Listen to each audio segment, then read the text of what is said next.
Welcome. Welcome to Tea with the Druid. I'm Youth, and I'm standing in for Philip today. And it's very exciting, yeah. So we come into the circle, into the clearing in the forest.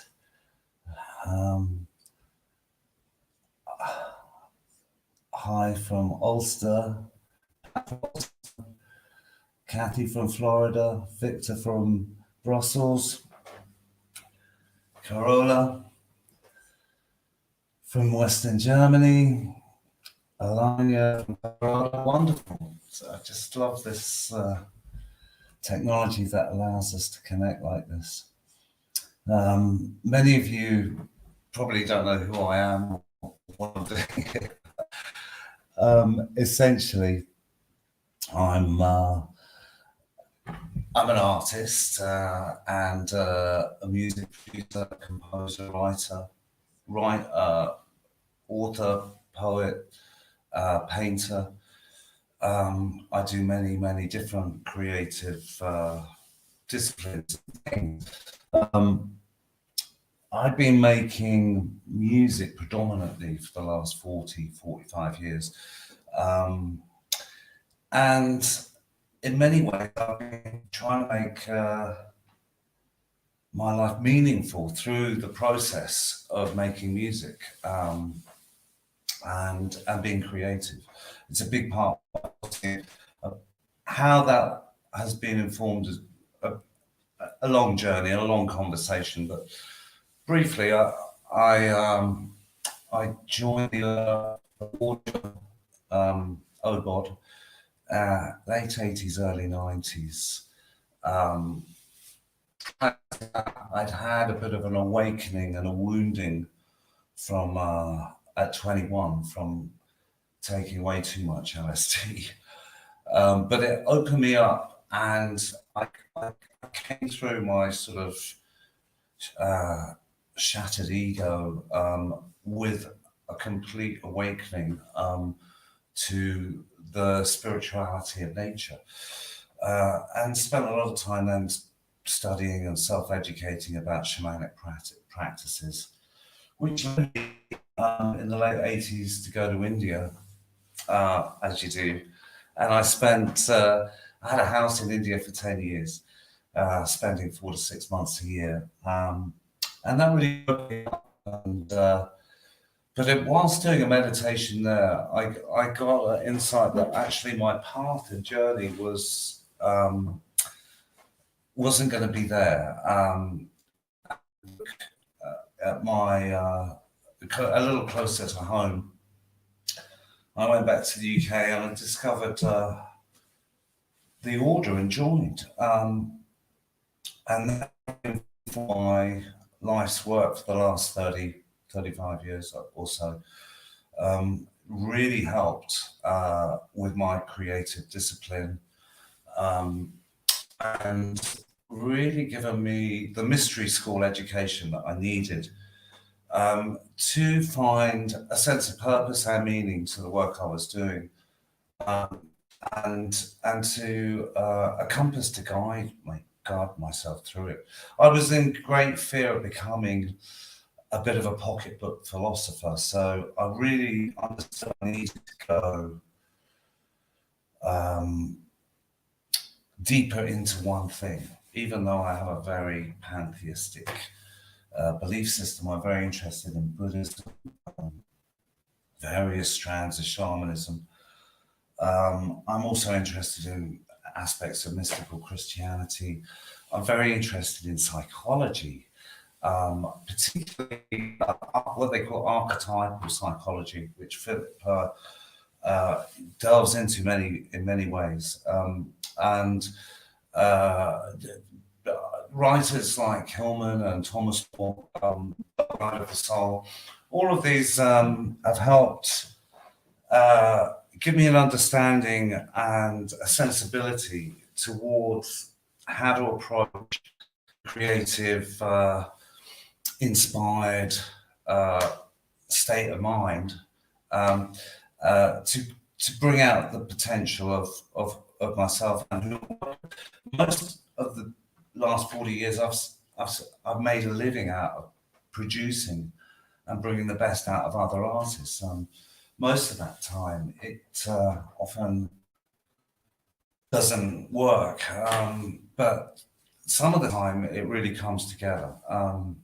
And I've made a big study into how what is it that makes it work? It's such a mystery, an impenetrable mystery, um, in the way nature is as well. But connecting to it, identifying with it, can really help bring the Arwen, the inspiration through, not just occasionally, but like every day. But this does require a commitment and discipline from yourself as an artist or a writer or a painter to go deep into it, to be able to receive the greater teachings. Of course, really helps with that, and has really helped me. Some of the artists I've worked with, to give you an idea of what I do, unusually I have a broad spectrum of music, from folk, classical, trance, electronic music, and rock and singer-songwriters. But some of my greatest successes and more well-known artists I've worked with, I like the Orb, Killing Joke. I've been a founder member of for 40 years. I'm still working with the band, and that's been its own school education for me. Each member of the band has had their own mystery school education, and it's been a great learning cauldron for me. But also more well-known artists like Paul McCartney. I made 3 albums with him as the fireman, being in a band with him. And that was a great honor, and I learned so much from Paul. And Bittersweet Symphony, The Verve, probably my most well-known single that I co-produced. Pink Floyd's last album, The Endless River. So many other things in between, from Guns N' Roses to I don't know. I think it's weird. I don't often describe what I do or explain what I do very often. It's difficult talking about it, but it gives you an idea of the broader spectrum. The last few years, I've been writing a lot of poetry and doing a lot of painting as well. And one of the authors I've been really inspired by over the years is a guy called Colin Wilson, who when he was in his early 20s, wrote a book called The Outsider. Most of his books, he's written many. A very good one on the occult is about capturing what he calls the peak experience and how to switch it on and off. I've learned a lot from that as well, and I think, especially on this group with OBOD, everybody who's going through OBOD has entered into it through a bardic lens of poetry and music, and so a lot of this should resonate well with everyone there who are in the bardic grade. I just want to say welcome to everyone else. People are still piling in, and it's great to see a few comments, but a great welcome. Thank you. I feel very warmly embraced for the order.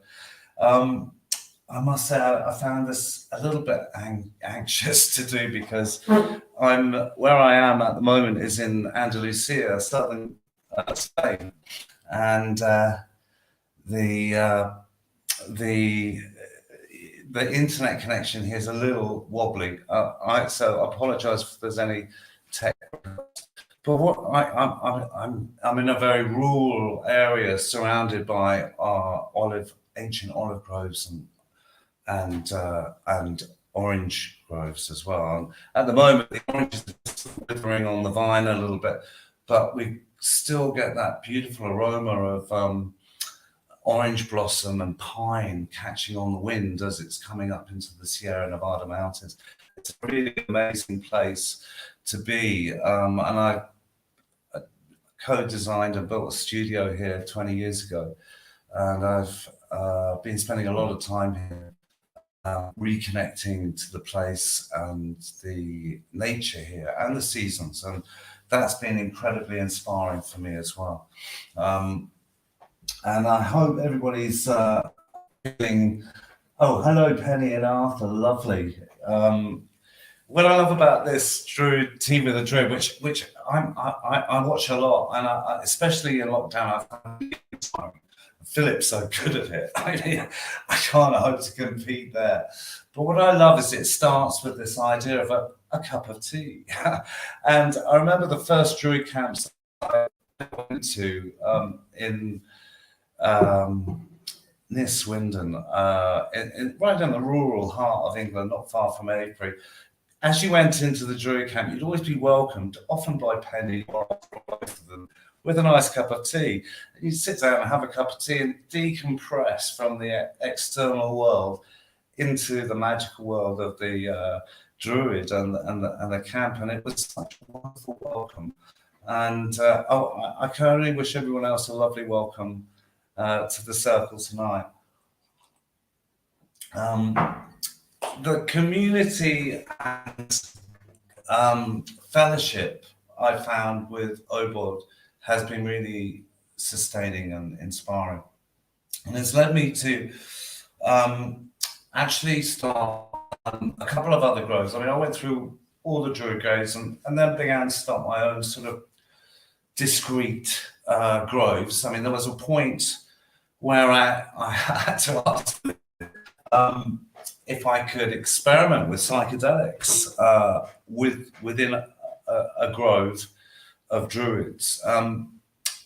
Feeling that, I'd had a lot of experience with that. I knew the order was very, very straight and become known as the teaching order at that point. And a lot of people it was that, anything that was slightly considered was like, that's what we're getting away from. And I totally respected that. Nevertheless, it's I thought it was a very big part of the tradition, and Philip actually tacitly gave. He did say, "Don't tell anyone." But one of the things that came out, I mean, ironically, now Philip's got a new job working with the medical therapeutic use of mushrooms and other psychedelics, which it just shows how far we've come. I mean, when I first joined the order and I was going to India, I did a lot of yoga. And when I came back to England and did yoga, people thought I was an absolute crank in a cult or some weird thing. But actually, now, 20 years later, there's 4 or 5 yoga centres on my high street around the corner from me in London. Everybody does yoga. It shows how far we've come, and there's been this huge renaissance, inevitable pagan renaissance, some would say, in the last 15, 20 years. And the interest has just become a phenomenon. Part of that has come up with the phenomena of ayahuasca retreats, sacred retreats, the legislation of psychedelics in certain states in America now, and the benefits we're discovering from the medical health elements of microdosing psychedelics is now coming to light as being incredibly effective, way more effective than the pharma alternatives. So I think that's a wonderful thing. I mean, I don't actually take psychedelics very often now, but occasionally, and very kind of homeopathically often. But I do find that the connection and the reconnection I can get with that, especially when it's used in a spiritual sense, ceremonially, or something, it's incredibly powerful and amazing benefit, and has actually really navigated me over the years to where I've got to now. I'm sure if I hadn't done that, I wouldn't be sitting here talking to you now. So I think it's a wonderful thing. Well, one of the first organisations I started in that way was in the late 90s, called the Society for the Reformation of Ancient Enchantment. And we would put an event in Glastonbury in London, and we would. I'd invite people like Terence McKenna, who wrote, Food of the Gods, one of the great anthropologists of the last 30, 40 years. I would have acoustic music, bardic things. We would include some theatre, and we would also end up with some music. And these led on to many other things. And eventually that's kind of led on to where I'm at now with it, which is about 4 or 5 years ago, I co-founded an arts lab in London. And that's one of the greatest things I've ever been involved with. I can't believe again how that's become a phenomenon of interest. We've got thousands of members now. And the idea of that was actually from the 60s, mid-60s, 67, 66, 67, John Hopkins, a few other pioneers started the arts labs in London. And a lot of people say that's what kick-started the Summer of Love and the big 60s revolution. And that's been a great source of inspiration to me over the years. And I 4 or 5 years ago, I thought we're really in need of something like that again. And so we started with just a small group of artists that opened the doors to many people, and that's created an online group. If you Google South London Arts Lab, you'll find it. And it's again been a fantastic source of community and nourishment. And the model of that, a lot of that has been OBOD, actually, and my experiences with OBOD and how to work with the community. Circles. I think there's something quite magical when you create a circle, especially when I'm producing artists and bands. They're all little circles, and all those circles kind of fit the dynamic of the family. What's amazing with Druidry is, I mean, with some of the ceremonies, I remember you'll turn up and it's a very wet afternoon. People have got their Tesco shopping bags put there, standing in the circle in the middle of nowhere. And you think, well, what am I doing here? But as soon as you join hands and start an hour when magic comes through, and it's like these archetypes come through. Everybody's faces just change and morph into these beautiful archetypal figures, and we all know as Druids what that feeling is like. It also works like that when you're in a studio with a band, or when you're working with an arts lab, or things like that. This creating this circle is a very special thing. And the latest thing that come out of the arts lab is a magazine which we started in lockdown.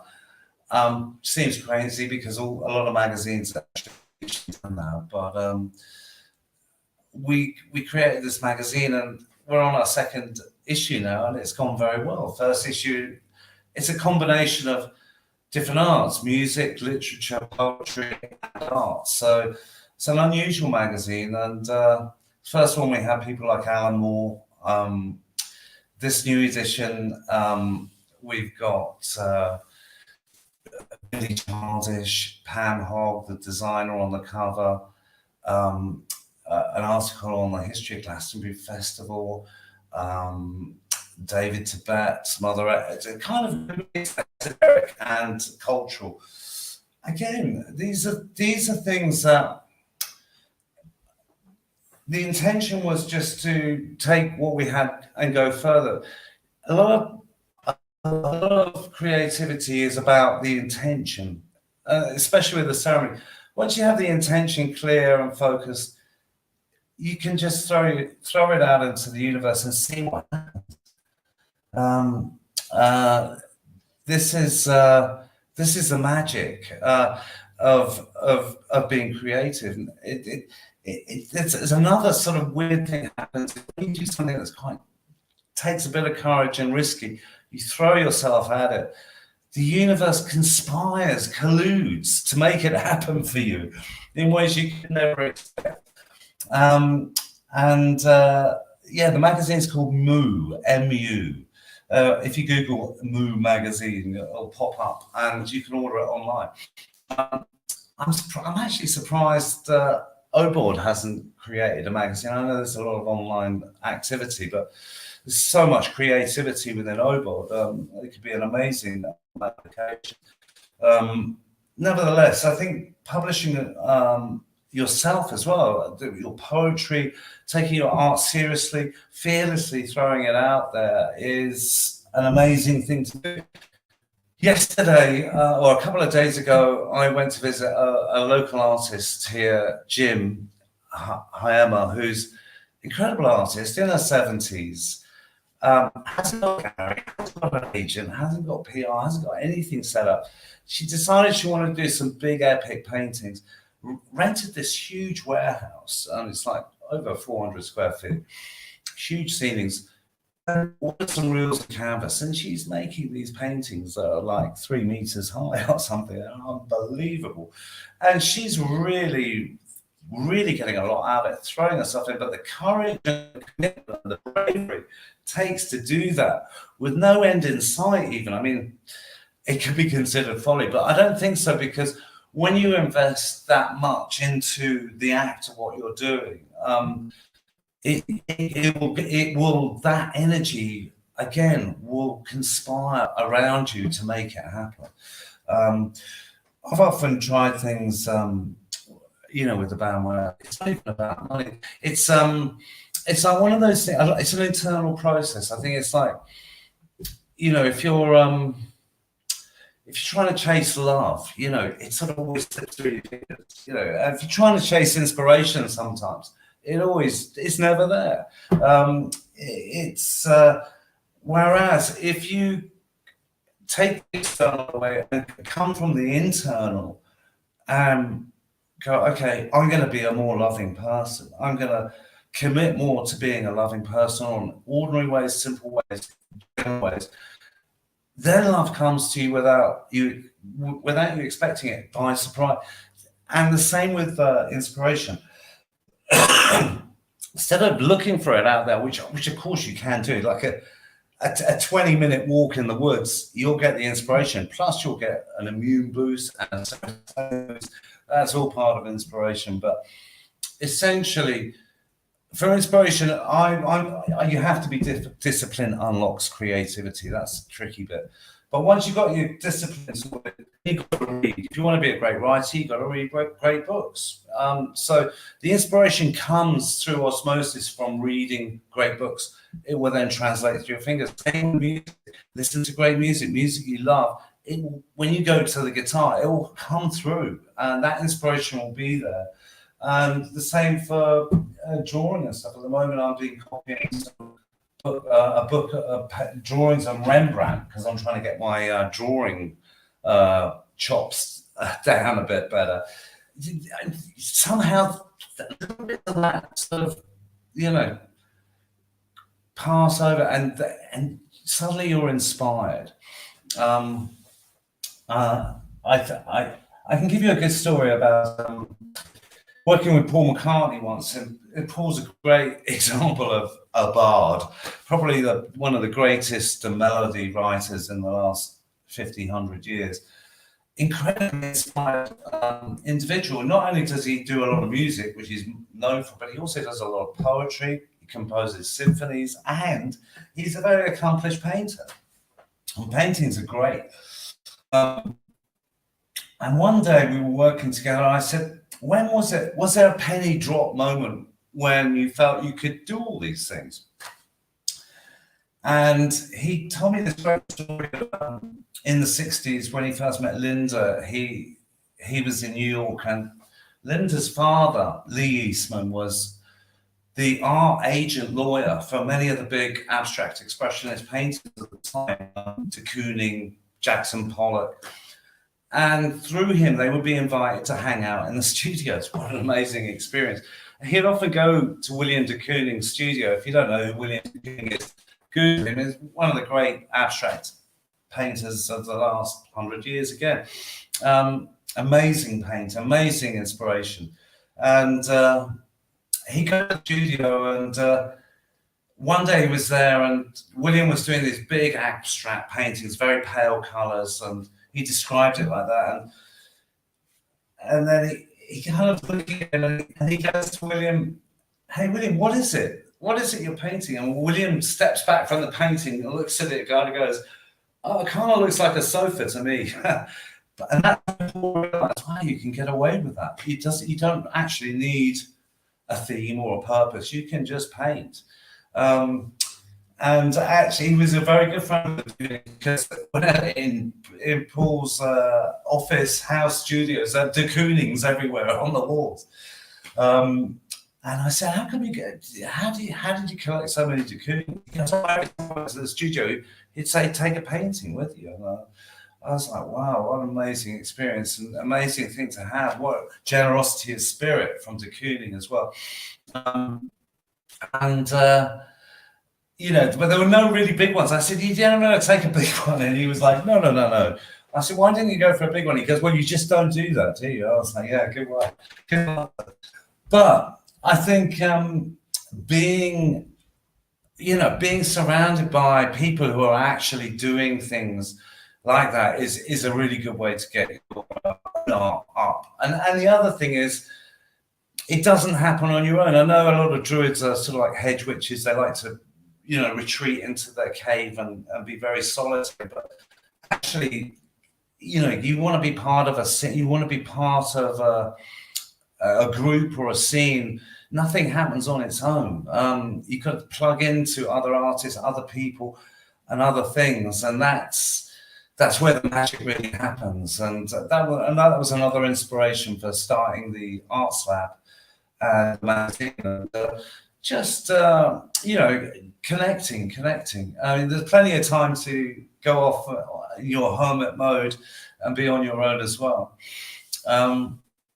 So I think I've probably talked enough now, and I might just do a little meditation to wrap it up, and then go through a couple of the books I'm reading.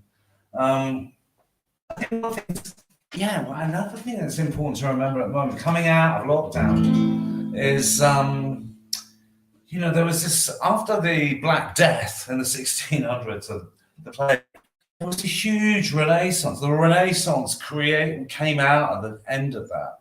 And there was a big pagan revival with that Renaissance in art after the secular Christian interpretations of it, and things like Botticelli, Birth of Venus, Primavera. Those paintings suddenly were celebrating a more nature-based spirituality, and I think I kind of going to make a little prediction that in the next few years we're going to see a huge renaissance in the arts, and I hope in a multicultural way, and possibly even in a summer of love way, another huge turning tidal mark of our journey.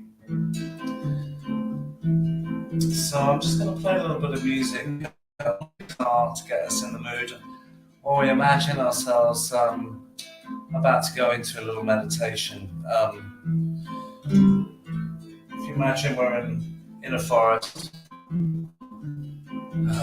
between Beltane and the solstice, or if you're in the southern hemisphere between Samhain and winter equinox. And I've spent a couple of equinoxes in New Zealand working with Crowded House before, which was amazing energy.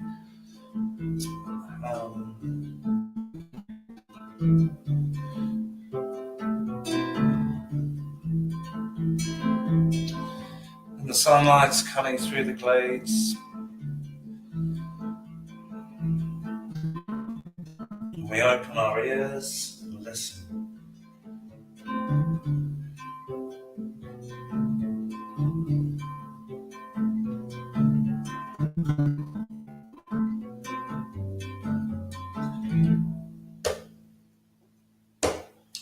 Birds and the bustle and the rustle, and then we keep walking, We can taste. Take a deep breath and taste the musky forest. You can taste a slight scent of orange blossom and pine, maybe a bit of mushroom coming through. And eventually, as we're walking down into our groves, the light streaming through, birds singing, we find ourselves in our sacred grove. In our grove, we find our tree, or a tree that's inviting us to give some shade from the sun. And we find a spot and some shade, and we sit down and make ourselves comfortable. And we feel the soft earth, maybe take our shoes off, put our hands into the earth, smell it, even kiss it, and take a deep breath, maybe lie down.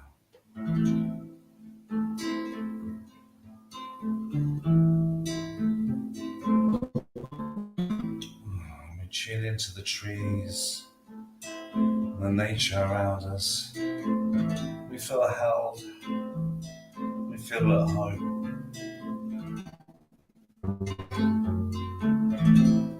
We breathe in and tune into the roots of the trees. We can feel as we breathe the nurturing nourishment coming out of the ground, up our legs, through our knees, into our pelvis, through our arms, spiraling around our chakras, up into our heads, filling us with light, nourishment, growing energy of nature. Or maybe we tune into the sky and the stars. Even though the sky's blue, we know the stars are there. We tune into the stars and the cosmos and the universe, of which we're all made. All the animals, all the people who have lived before us, all the ancestors. Tune into them. We ask for their blessing, the blessing of the land and the blessing of the season, the blessing of the time.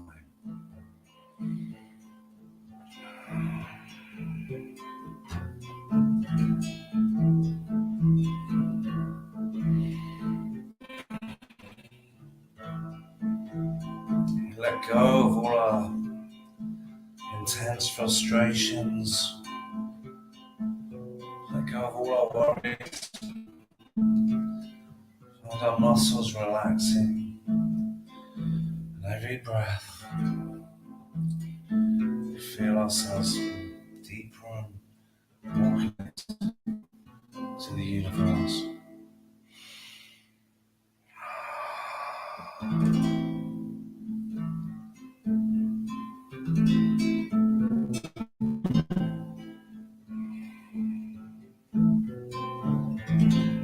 Just soak up that light and energy. Realize there is no one thing, one person. It's only energy. Energy flowing and moving. Energy juxtaposing. Chemistry colliding, exploding. All that energy around us is just beginning to flow. And we're all connected to it. And let go, relax our hands. Feel waves of energy. Feel the ancestors' support and love.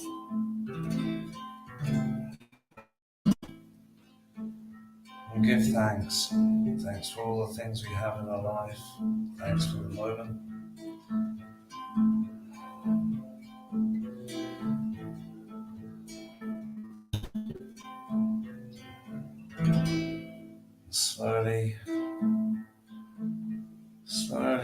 come back down to our bodies, into the groove.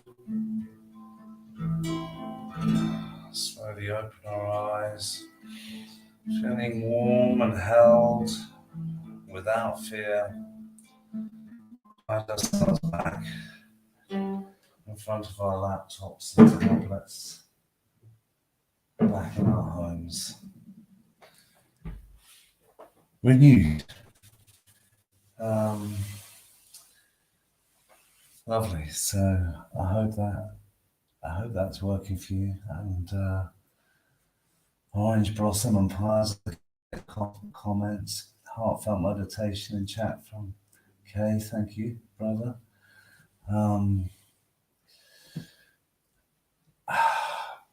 Blessings of good internet. We can't have anything. Oh, Emma Watkinson, what an amazing painter. Hi, Emma. Oh, yes. Botticelli painted Aphrodite halfway through the day. Yes. Isn't that amazing? Such beauty can come out of all that challenge and difficult constriction. So some of the books I'm reading at the moment, let's have a look. This is one I come back to a lot, Unlocking Creativity by Michael Beinhorn, who's an amazing producer, 80s sort of power rock producer. It doesn't matter whether you like his music or not. The book itself is fantastic, amazing insight into getting around our monkey mind. Let's put it that way: the chatter and the avoidance, things you wouldn't expect come up as avoidance. Perfectionism, that's often a form of avoidance. Our minds are so clever. We can convince ourselves that by not doing something, it's a good thing to do, which it never is. Another book I'm reading, The Great Cosmic Mother, Rediscovering the Religion of the Earth. One of many, of course, by Monica Zhu and Barbara Moore. Amazing and quite old, actually, this book now, but it's still great to tap into that. Another older book I'm tapping into, which is a little more controversial, but I'm finding it mind-blowing, is Camille Paglia, Sexual Persona. She's the art and technicity to Emily Dickinson. I mean, she's trying to unpack and explain our sexual preferences and why we are who we are, and it's incredible mind possesses. Even though she describes herself as someone who isn't is an atheist, what she's talking about a lot is pain. And she uses the archetypal metaphors of Apollo and Dionysus a lot, which I will really connect to that.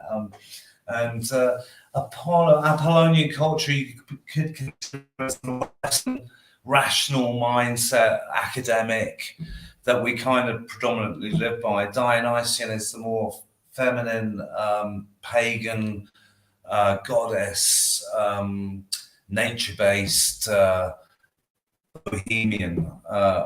Now, in Greek mythology, there's a constant eternal battle between Dionysus and Apollo, of course.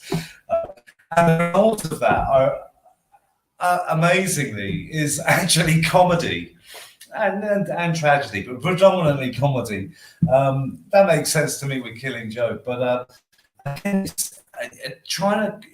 With art and working with groups, you don't want people who are just like you. You want people who are the opposite of you. You know, the paradox, polarity opposite of you.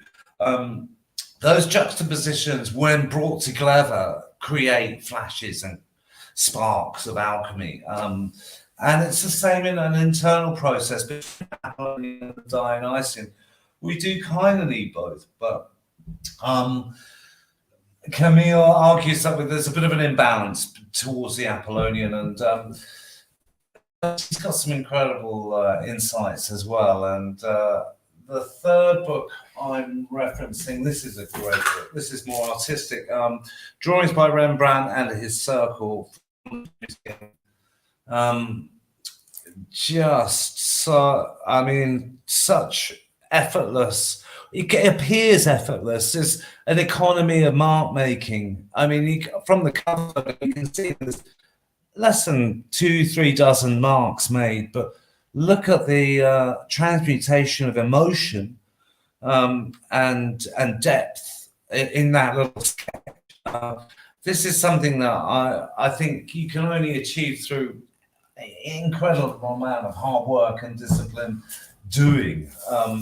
Emma will tell you, as she's an amazing artist, it doesn't just happen overnight, but with the right intention and just doing it, just getting out there doing it every day, amazing results will come, and they'll be unique to you. Even if you're copying, remember, what comes out is unique to you. Yeah, the amazing. Don't be afraid to, sometimes you think, oh, I've got to be totally original, before I can present something I've done creatively. Don't listen to that. That's the avoiding monkey mind. Picasso said, amateurs borrow genius stills. Go straight to it. Jar Wobble said to me once, if I hear something and it touches me in here, it's mine, and I just take it. And in taking it, you make it yours again by making it unique and juxtaposing it in a different way. This is what all the greats have done. This is from Miles Davis to Allen Ginsberg to Billie Holiday to the Stones. Every great artist starts off copying. Botticelli, Leonardo da Vinci. Don't be afraid of it. Don't be afraid of putting it out as your own work. In one way or another, you will imbue it with something that is unique. And be fearless about it. Enjoy it. It's only a thing. It's just a mark. It's like a caveman making a scratch on the wall. Anyway, lovely to be here. I look forward to having a proper read of all the comments afterwards. Thanks once again for your support. You made it very, very pleasant for me. And thanks to Philip and Ema and the order. The Ema's broadcasts have been really inspiring as well, for allowing me to spend some time with you. And I look forward to seeing you on tour somewhere or meeting you at an order assembly. And saying hello in person. But otherwise, I wish you all the best with your own creative endeavors and much success and Arwen to you. And have a great evening. And thank you.